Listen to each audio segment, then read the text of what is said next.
जब लोकसभा स्पीकर श्री ओम बिरला जी को आमंत्रित करके पक्ष प्रतिपक्ष और पूर्व विधायकों के सामूहिक भोज का आयोजन रखा गया, तब ऐसे अवसर पर भी राजनीति से प्रेरित हो विपक्ष द्वारा आयोजन का बहिष्कार किया गया।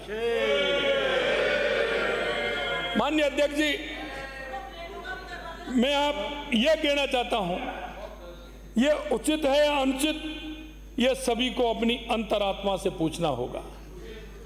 अध्यक्ष महोदय, यह सवाल भी मेरे जहन में आ रहा है कि क्या यहां भी हमारे माननीय नेता प्रतिपक्ष के विरुद्ध कोई इन्हीं के घर का सदस्य षड्यंत्र तो नहीं कर रहा था। कॉन्स्टिट्यूशन क्लब के शुभारंभ में उनकी उपस्थिति देश के सर्वोच्च पंचायत लोकसभा के माननीय स्पीकर के साथ मंच पर होती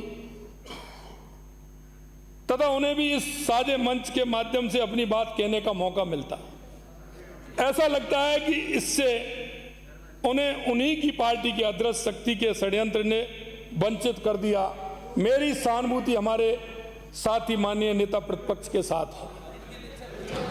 माननीय अध्यक्ष महोदय, हमारी सरकार सभी को साथ लेकर प्रदेश के विकास एवं प्रदेशवासियों की खुशहाली सुनिश्चित करने के लिए सतत रूप से प्रयासरत है।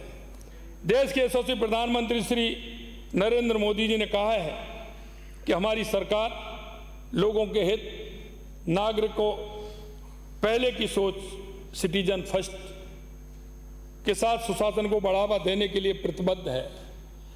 प्रमुख फैसले लेते समय हमेशा गरीब, युवा, अन्नदाता, नारी यानी ज्ञान, गरीब, युवा, अन्नदाता, नारी यानी कि ज्ञान हमारी आंखों के सामने रहते हैं। हमारे द्वारा वर्ष 2025-26 के लिए 19 फरवरी 2025 को प्रस्तुत बजट माननीय प्रधानमंत्री महोदय द्वारा दिए गए इसी प्रेरणादायी मूल मंत्र को प्रतिबिंबित करता है। इसी के साथ आने वाली पीढ़ियों को भी हमारे द्वारा विरासत में समुचित संसाधन उपलब्ध हों, इस दृष्टि से प्रदेश में प्रथम बार ग्रीन बजट भी प्रस्तुत किया गया है।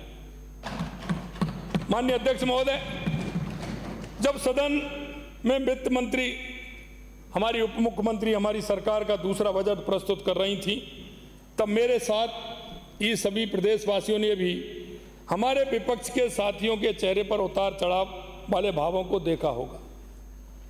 किसी भी चर्चा से अधिक तो विपक्ष के चेहरे की निराशा से स्पष्ट हो गया था कि हमारे जन कल्याणकारी बजट में कोई भी कमी ढूंढना इनके लिए संभव नहीं था।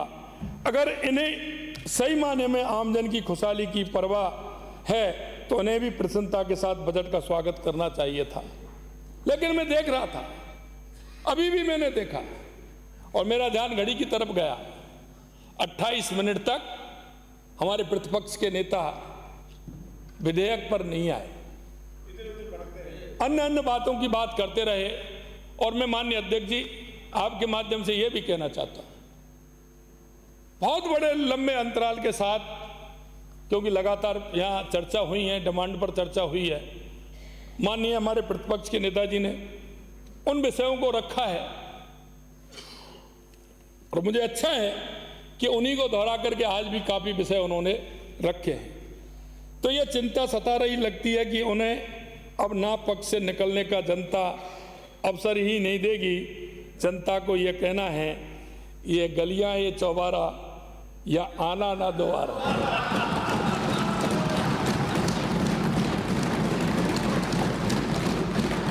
सभी माननीय सदस्यों ने यह भी देखा कि इस बार बजट में कई दिनों तक तो माननीय प्रतिपक्ष के नेता को उन्हीं के साथियों के कारण सदन में बोलने का अवसर ही नहीं मिला, और जब उनकी यह दुविधा समाप्त हुई तब से लगता है वे अपने खोए समय की भरपाई करने के लिए प्रत्येक बिंदु पर एक प्रश्न पर बोलने का प्रयास करते हैं।